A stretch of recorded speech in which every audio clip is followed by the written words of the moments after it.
Vale, buenas tardes. ¿Me escucháis bien, no? Imagino. Vale. Pues nada, muchas gracias a estos chicos de Facebook por organizar, bueno, del Facebook de Developer Circle por organizar el evento y tal. Y gracias a vosotros por venir. En la charla de hoy vamos a hablar de Web Components, que no sé quién de aquí trabajáis con tecnologías web. Vale, veo que fue el 80% casi. ¿Quién los conoce? ¿Quién sabe qué son los Web Components?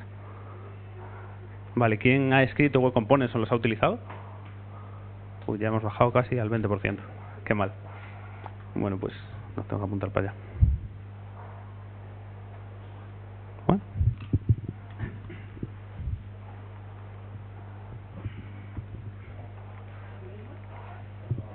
Si no lo doy aquí. ¿Ese era el tuyo, no? Sí, lo he traído yo. Sí. No sé. ¿Qué quieres cambiar? Tengo otro igual. Vale. Exactamente igual. No sé. Si la cosa de pilas o sabe Dios. Vale.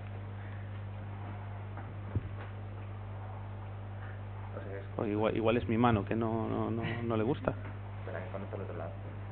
A lo mejor es el cable de interferencia. No, sí. Vale, es el cable de interferencia. Ah, pues curioso. Vale, pues ahora sí. Para quien no me conozca, mi nombre es Abdón. Trabajo como frontend developer en IBM Research, en un equipo un poco raro en el que estamos casi todos trabajando a remoto. De hecho, muchos de ellos españoles aquí trabajando en España. Y trabajamos con cosas raras como computación cuántica y empezando también ahora con cosas de inteligencia artificial. Y desde hace también casi 2 años más o menos entré en el programa de Google Developer Expert, que es un programa que tiene Google en el que se supone que da un reconocimiento y junta a gente que eso se supone que tiene un conocimiento profundo en ciertas tecnologías, en mi caso en las tecnologías web, y nos acerca también al equipo de desarrollo que tiene Google, pues en este caso el equipo de Google Chrome y de Web Platform, y nos enseñan ciertas cosas a veces antes de que salgan o nos piden feedback de tecnologías que están desarrollando. Quien quiera saber más de cualquiera de estas cosas podéis encontrarme por ahí por Twitter o donde sea. Y bien, Web Components. Ya hice ahí preguntitas de quienes lo conocéis. Pues nada, para quien no, los Web Components es un conjunto de APIs de la plataforma web que nos va a permitir crear componentes, elementos encapsulados y personalizados y al final son etiquetas HTML como cualquiera de las que podéis utilizar en el navegador. Se basan en principio en estas 3 tecnologías: los HTML templates, el Shadow DOM y las Custom Elements. El primero nos va a permitir hacer templating a nivel de cliente en el navegador. El segundo, el Shadow DOM, nos va a permitir encapsular sobre todo el CSS y también parte de la lógica de nuestro componente para que no tenga colisiones ni hacia adentro ni hacia afuera con los demás componentes o los demás elementos que tengas en tu web. Y los Custom Elements, que es la manera de definir un componente, es como el modelo del componente, así que miraremos ahora. Casi todos los frameworks hoy en día están basados en componentes y definen su propio ciclo de vida y demás. Pues Custom Elements es ese modelo, ese ciclo de vida de componente que la W3C ha definido e instalado en los navegadores. Vale, ¿por qué son importantes? Hablando de los ciclos de vida, seguro que muchos conoceréis estos frameworks de aquí, Angular, React, Vue, que son así como de los más conocidos que hay hoy en día. Y cada uno de ellos tienen pues diferentes momentos de vida, o ciclo de vida de ese componente. Pues cuando se inicializa, cuando ciertas propiedades cambian, cuando se elimina del DOM, cuando se añade el DOM, pues bueno, una serie de hooks, de enganches. Pues con los Custom Elements lo que se hace es definir, es la plataforma, la web, que nos ofrece este nuevo ciclo de vida con estos hooks. El primero es el constructor, que es cuando inicializas el componente. El segundo, el connected callback, es cuando añades ese elemento que has creado, ese componente, lo añades al DOM. El disconnected callback, pues lo mismo, pero cuando lo quitas. Y el attribute chain callback, que es cuando cualquiera de los atributos o de las propiedades que tienes en el elemento que has definido, pues cambia cualquiera de ellas. Y al final es una manera de poder estandarizar este ciclo de vida, este componente, para que no cada uno invente el suyo a su manera y que cada vez que yo quiera utilizar un componente de cualquiera de los frameworks que están hoy en día no puedo utilizarlos porque no casan con el resto de componentes, o que si alguien sabe hacer uno de una tecnología no sepa modificar otro de otra tecnología porque son diferentes. Ese es uno de los puntos fuertes a mi punto de vista. Y el otro, el coste de JavaScript. Os recomiendo este artículo, está escrito por Adi Osmani, uno de los ingenieros del equipo de Chrome de Google, donde hace un artículo bastante más extenso, pero esta imagen en concreto me gusta mucho porque expresa el coste que realmente tiene trabajar con JavaScript en comparación de trabajar con cualquier otro recurso, y en este caso lo compara con una imagen. Para quien no sepa, internamente los navegadores, cuando descargan el JavaScript, un par de cosas que tienen que hacer con él antes de poder ejecutarlo como tal es parsearlo y compilarlo, que es este paso del cable aquí, y luego sí ya lo ejecuta. Y este ejemplo está hecho en un Moto G4 con 3G, que es digamos que el móvil que ponen como ese gama media que puede tener la gente de a pie, y eso lo utilizan como uno de los teléfonos por defecto para hacer mediciones de rendimiento y demás. Entonces eso, cuando hablamos de parsear y compilar, el JavaScript lleva pues alrededor de 2 segundos y luego la ejecución de ese JavaScript pues se va al 1,5 segundos. Si lo comparas con lo que puede ser una imagen, estamos hablando de eso, del mismo peso, 170K. Evidentemente, como es la misma red, va a tardar el mismo tiempo en descargar ese recurso, pero en cambio, en vez de tardar pues eso, 3,5 segundos, aquí va a tardar 65 milisegundos y aquí 28 milisegundos en lo que es hacer el decoding de la imagen y luego el renderizar la imagen. Como veis, la diferencia es abismal, y por eso es interesante tener estas cosas que vamos a ver ahora de los Web Components, porque nos van a ahorrar tener que descargar JavaScript de librerías y frameworks y demás, porque va a ser el propio navegador quien lo tenga internamente y entonces no necesitas descargar lógica más. Vale, ¿cómo se mira un Web Component? Es una clase de JavaScript al final, que tienes que generar extendiendo del elemento HTML element, y cuando tú lo extiendes nos va a ofrecer pues eso, los callbacks de los que hablábamos antes, y bueno, tienes un static get donde defines las propiedades que va a tener tu componente, que es como la API que vas a ofrecer a la gente que quiera consumir ese componente. Y por último lo defines en el DOM, en el navegador, con la API de los custom elements, que está dentro de la variable window del navegador. Pues nada, defines cuál es el nombre que va a tener tu componente y la clase que va a ejecutar ese componente. No tiene mucho más. Entonces tú, por ejemplo, en este ejemplo, si añades la lógica correspondiente, aquí pues claro, tendrás que programar lo que vayas a hacer tú. Podrías obtener esto, que tú importas tu componente con los módulos de JavaScript, utilizas declarativamente ese componente. Aquí estamos dando por hecho que es un componente Google Maps que recibe una latitud y una longitud, y directamente obtienes esto, sin haber hecho tú nada. De manera muy sencilla y muy declarativa obtienes pues el resultado que quieres, sin tener que, pues como cuando te vas a la documentación de Google Developers para ver cómo se hace, cómo poner un mapa, y al final tienes que coger un trozo de código así de JavaScript, poner un HTML y tal, y un montón de historias. Y bueno, ponemos aquí Vigo, y justo casualmente, como hoy hacía muy buen tiempo, mientras venía aquí en avión, porque llegué esta mañana, saqué esta foto y tenía que compartirla con vosotros, y además mola más porque hay 2 chicos aquí que son de Vigo y seguro que les hace ilusión verla. Y nada, esto es una pequeña pausa. Vale, los Web Components están listos. Se lleva tiempo hablando de si los Web Components se pueden utilizar o no por temas de compatibilidad y demás. No sé si habréis escuchado hablar de ello. Y bien, ahora mismo, a día de hoy, este es como el panorama de qué es lo que ocurre. Entonces podemos ver que está bastante, muy bien soportado, y nada, en un par de días, cuando salga la versión 63 de Mozilla Firefox, porque eso lleva desde la 59, desde hace ya casi 6 meses, bajo un flag ahí, pero es cosa de desarrollo. Pero nada, a partir de, no sé si es la semana que viene o la siguiente, un par de semanas, estará ya disponible en eso, creo que es como el 80 al 85% de la cuota de mercado de los navegadores. Queda Edge, que lo tiene en consideración, y curiosamente le llaman High Priority, que es así como de lo próximo que van a entrar ya a desarrollar. Pero bueno, posiblemente no tenga un equipo tan grande como puede tener el equipo de Chrome y demás. Así también los problemas de Firefox de haber llegado a ello. Pero bueno, que el futuro es totalmente prometedor porque se han puesto de acuerdo todos y está instaurado, vamos. Y eso, para los navegadores que no soporten estas APIs de las que hemos hablado, hay este ficherito que se llama Web Components Loader, que todas las tecnologías de las que vamos a hablar ahora son eso, abiertas, y todas las librerías y demás son open source y abiertas, están en GitHub, las descargáis, las utilizáis y demás sin problema. Pues esto lo que hace se llaman polyfills, que es sin tener tú que cambiar absolutamente nada de tu código, tú importas este fichero y él dinámicamente va a saber qué cosas no tiene el navegador para poder ejecutar esos componentes y lo parchea él, por decirlo de alguna manera, hace ese polyfill para que todo funcione. Y esto te da compatibilidad hasta Internet Explorer 11 y demás, es decir, no hay problema de utilizarlo. Vale. Más cosas sobre el estado de cómo están y demás.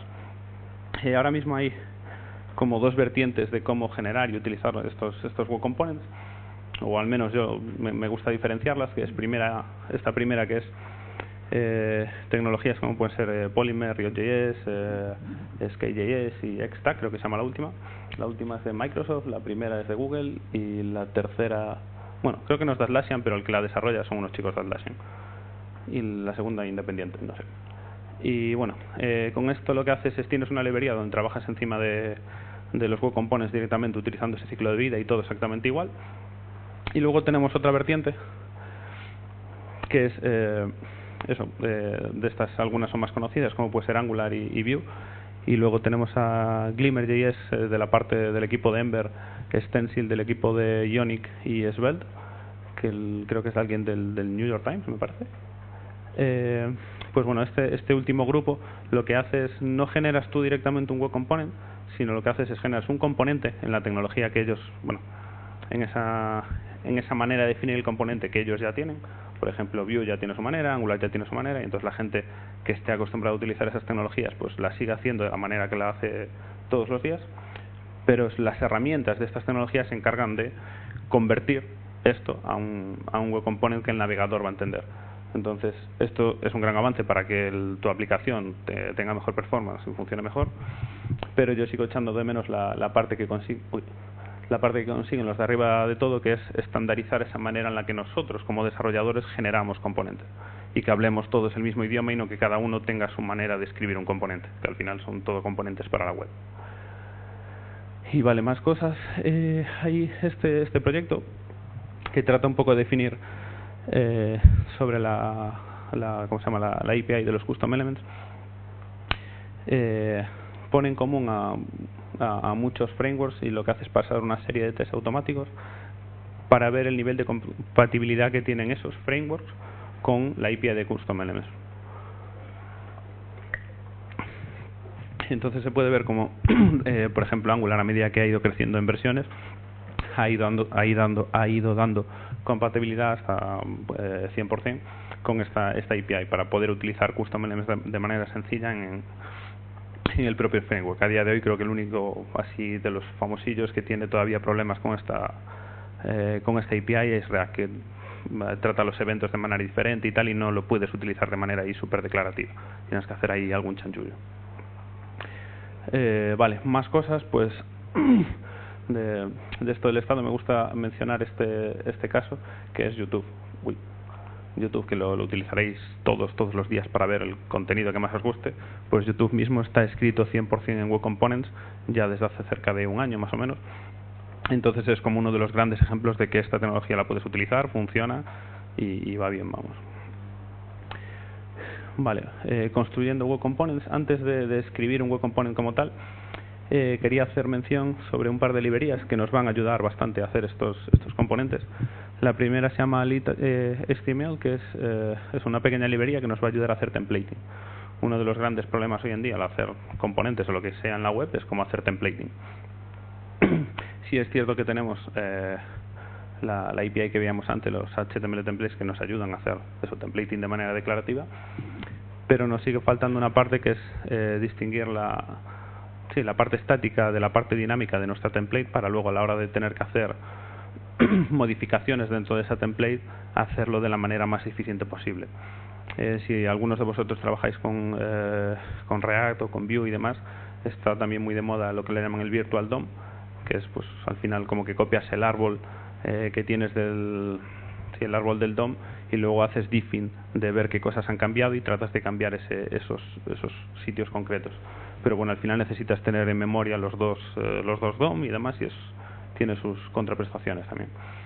Pues esta librería lo que hace es se basa en los HTML templates y en los JavaScript template literals, que no sé si, seguro que sabéis qué es, pero posiblemente no lo conozcáis por el nombre, que al final viene siendo estas comillitas de aquí, que se utilizan, son como las de ECMAScript 6 para definir texto con variables en el medio. Una de las cosas chulas que tiene es que tú le puedes poner una función delante y le llaman que es un nombre ya más complicado todavía, es JavaScript JavaScript tag template literals. Es un nombre súper largo al final que le ponen, pero bueno. Entonces con esta librería tú al final importas las funciones que vas a utilizar, que es la de HTML y la de render. Y la de HTML la utilizas para definir una template y la de render la utilizamos más abajo para renderizar esa template. Vale, si os fijáis, utilizamos esa tag template string literal y vamos a tener una parte que va a ser estática y una parte que va a ser dinámica. Esto es JavaScript normal, nada especial ni nada de la librería. Internamente estas funciones, lo que hace, esto es cosa de JavaScript, es capaz de diferenciar lo que es la parte estática de la parte dinámica, y cuando tú lo utilizas en los atributos que recibe la función que tú estás ejecutando, vas a tener esas partes diferenciadas. Entonces esta librería por dentro internamente lo que hace es coge esa parte estática, genera la template con esa parte estática, dejando unos placeholders, le llaman, unos marcadores, para luego cada vez que tenga que cambiar algo vas a ver qué marcador tiene concretamente por el tema de las variables que ya te da el propio JavaScript. Entonces a la hora de hacer el render, aquí haces pues nada, el primer render, la función render recibe esa template que tienes y el sitio donde vas a renderizar la template. Y eso, lo bueno, cada vez que cambies algo vas a cambiar únicamente el trocito que tienes esa parte dinámica, respetando toda la parte estática. Y como de hecho parsear strings en JavaScript es lo más barato que hay, es súper barato en cuestión de tiempo y performance, es súper eficiente. Y nos estamos ahorrando tener que tener un Virtual DOM con dos modelos enteros en memoria y demás. Entonces es como es una librería que nos va a ayudar bastante ahora, juntando esto con los custom elements, el Shadow DOM y demás. Esta otra librería que se llama Lit Element, que lo que hace es juntar ambas cosas. Vale, y es una clase de JavaScript que, utilizando liter.html para hacer el renderizado y los custom elements para definir ese modelo y el Shadow DOM para encapsularlo todo, nos va a ofrecer un par de cosas, porque es una librería que, bueno, veíamos antes la de lit.html, son 3K, menos, son alrededor de 2K, y lit element son como 5K y algo, es decir, son librerías muy muy pequeñitas que no cuestan nada. Lo que nos ofrece es hacer un setup de las propiedades para tenerlas sincronizadas, las propiedades y los atributos, para tener que olvidarnos de eso. Muy familiar a lo que inició React en su día, pues tienes una función render donde en el momento que cambie cualquiera de los atributos se va a ejecutar esa función, y no te tienes que preocupar tampoco por qué atributos han cambiado, porque esa es la magia de la otra librería, de lit.html. Entonces ya hace el reaccionar a esos cambios.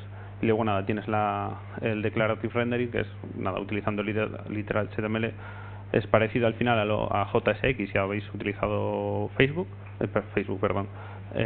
de Facebook, solo que estás utilizando las APIs del navegador y no te estás inventando un lenguaje nuevo que tienes que compilar y demás, que esa es una de las cosas que veremos ahora también. Entonces nada, cuando tú utilizas lit element, importas también con los módulos de ECMAScript 6 la clase lit element y la función HTML para luego hacer esa templating. Y nada, como ya habíamos visto, pues nada, definimos nuestro elemento. Esto es todo del navegador, no nada mágico.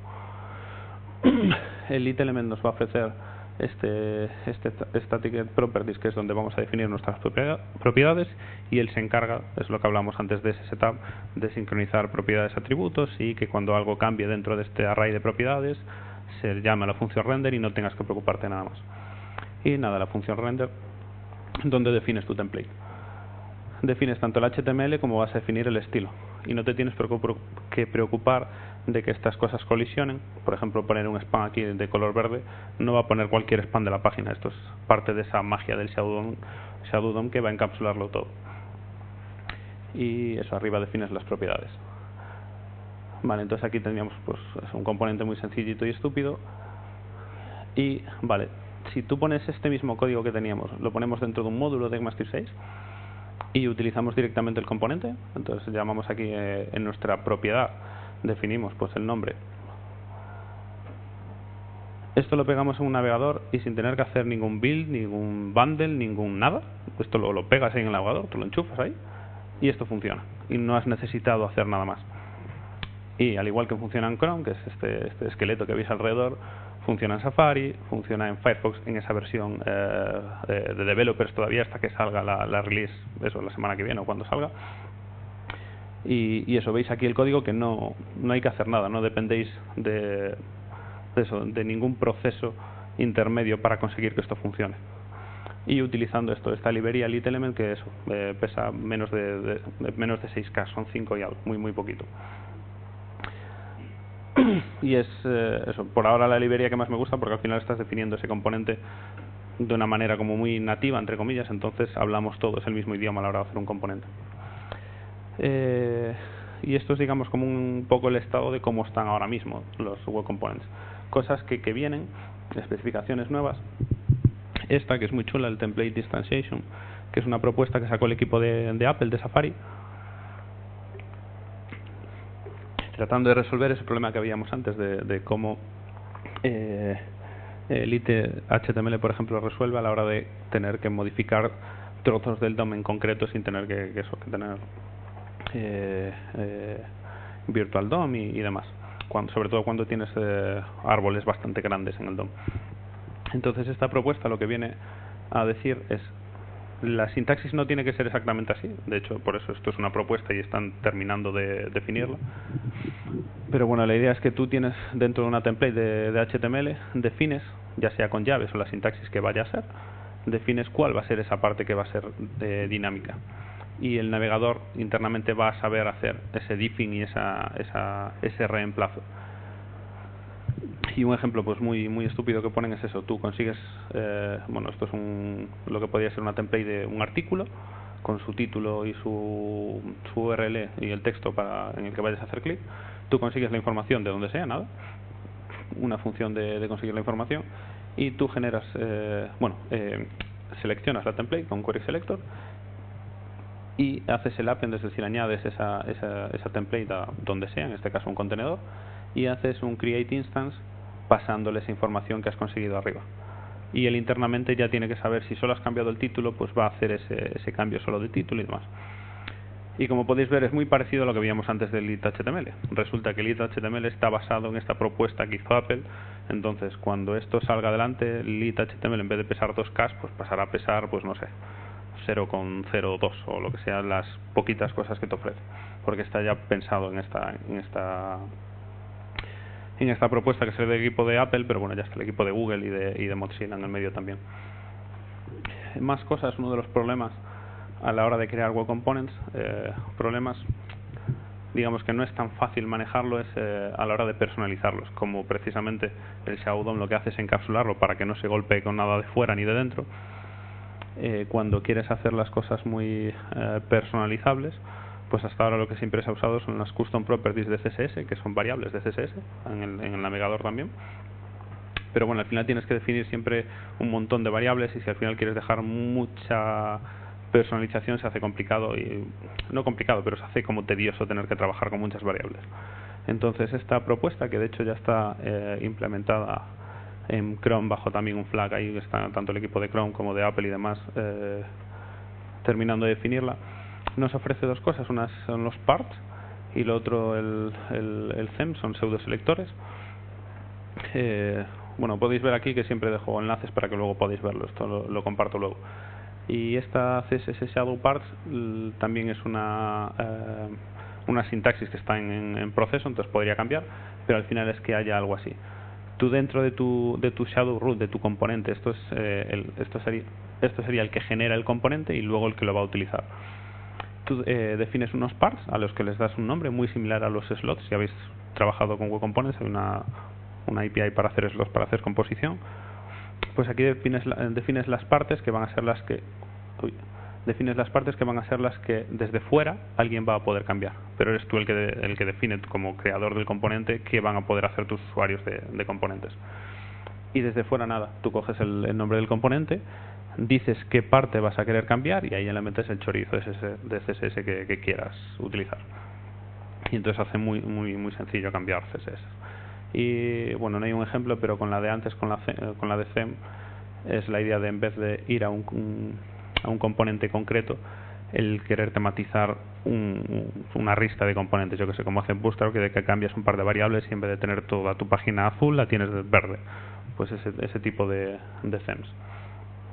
Otra de las APIs que está surgiendo a raíz de los Web Components y demás son los HTML Modules, que tratan de reemplazar a lo que en su día fueron los HTML imports, que no salieron adelante, solo los implementaron en Chrome, porque estaban los ECMAScript Modules, que es pues eso, la manera de hacer imports en JavaScript. Y como hubo ahí una pequeña pelea entre estas empresas,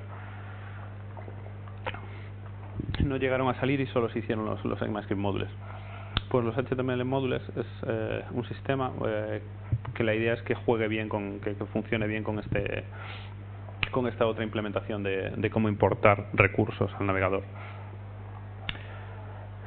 Cosas importantes sobre esto es que deberían de dejarnos importar dentro de JavaScript, poder importar HTML, que es una cosa que a día de hoy no puedes hacer sin pasar por un proceso de bundle o de build y demás. Tú no puedes decir, tráeme una template dentro de un fichero de JavaScript. Pues eso es una de las cosas que se va a poder hacer. Otra de las cosas son los single file components, que es una cosa que por ejemplo utiliza mucho Vue, de que en un mismo fichero defines todo, el HTML, el CSS, el JavaScript y demás. Entonces pues eso, de la misma manera como vas a poder importar HTML, vas a poder hacer toda la lógica en un mismo fichero.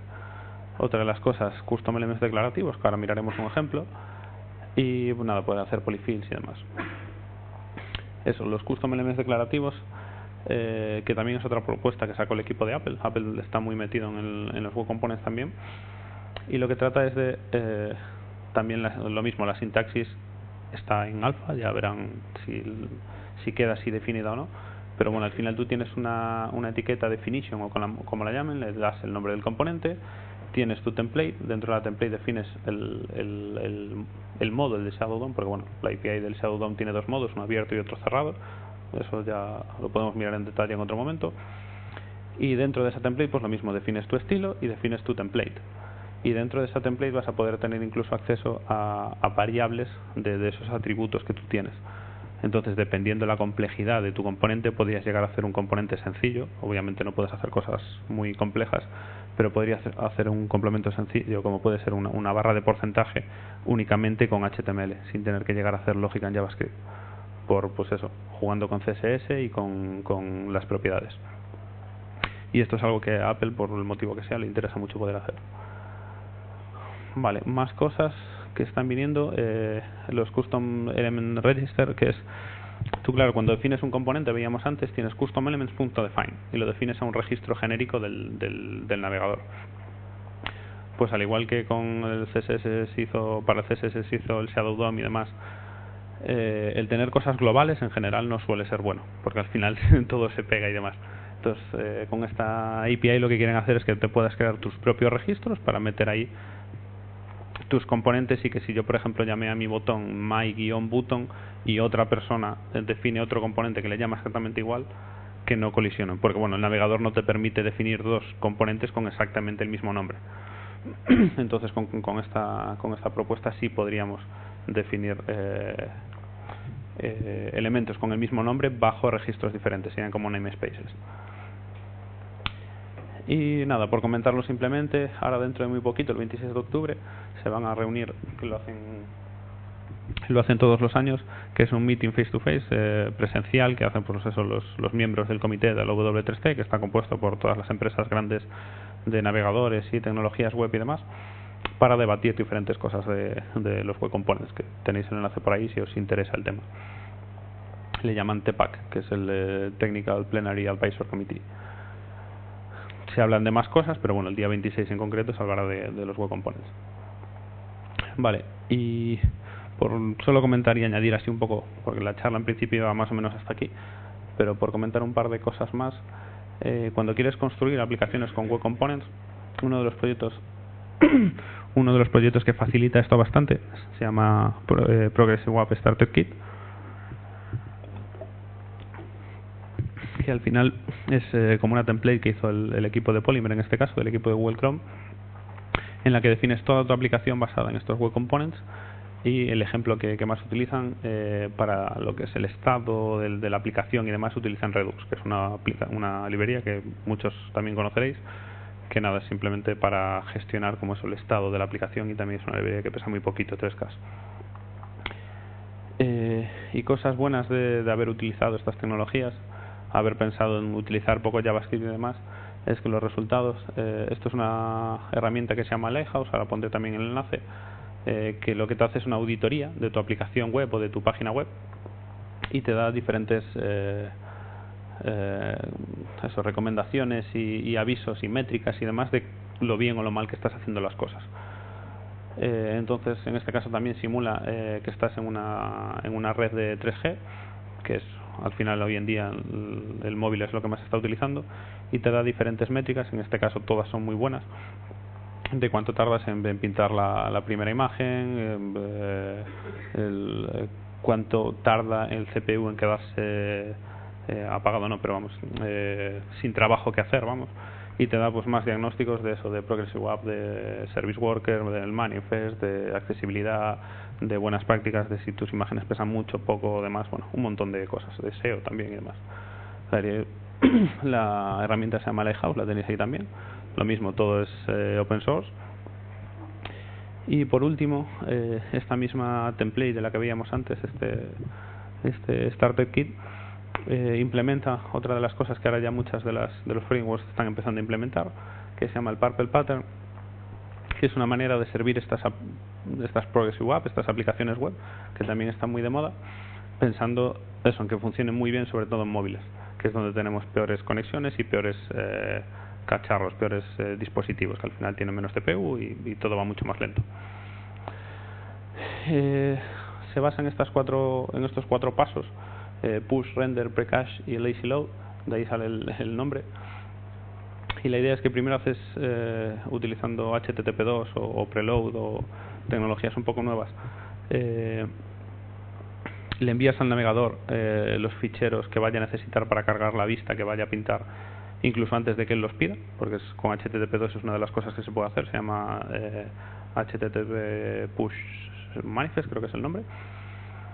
Una vez que ya tenemos esos ficheros, hacemos el render de esa ruta inicial y a la misma vez empezamos a hacer el precache, es decir, con los service workers, es otra tecnología de la que podemos hablar, es un proxy a nivel de cliente, hacemos caché de los ficheros para que luego cuando haces lazy load de las diferentes rutas que tengas, ya tengas esos ficheros allí y la página carga muy rápido.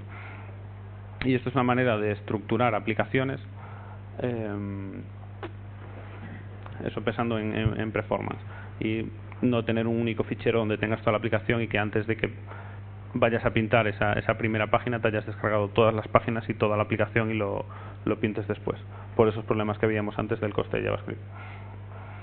Y nada, por último, ya para cerrar, hay otro proyecto que se llama el Purple Server, que es utilizando este patrón, te devuelve las aplicaciones te devuelve la aplicación, perdón, con diferentes builds, diferentes bundles. Esto es muy interesante porque en función del navegador vas a tener unas capacidades u otras. Por ejemplo, navegadores modernos, todos son compatibles con EMAScript 6.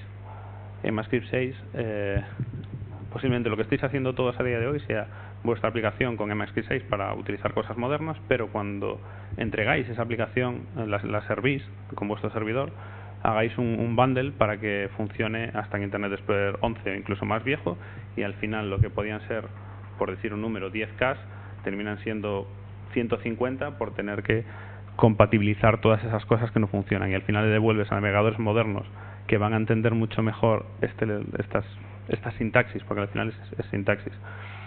Y lo va a parsear mejor, va a ser más rápido. Además, le estás entregando un chorizo para que funcione en navegadores viejos. Estás penalizando a los nuevos con cosas viejas. Y lo mismo con eso, tecnología como el server push y demás. Entonces, al final lo que haces es diferentes bundles en función del navegador, y el servidor automáticamente te va a devolver uno u otro en función de quién sea el que pida la información. Entonces, lo que haces es que los navegadores modernos vayan a ir bastante más rápido por utilizar tecnologías modernas.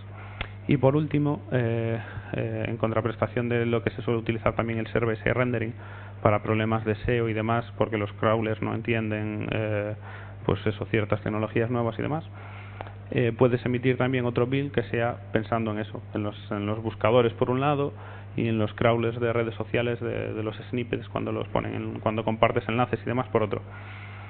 Y entonces le puedes devolver ahí una versión renderizada de HTML que no va a ser muy ¿cómo se dice?, interactiva, pero en cambio va a tener toda la información que el navegador, que el buscador o el crawler va a necesitar para pintarte el snippet.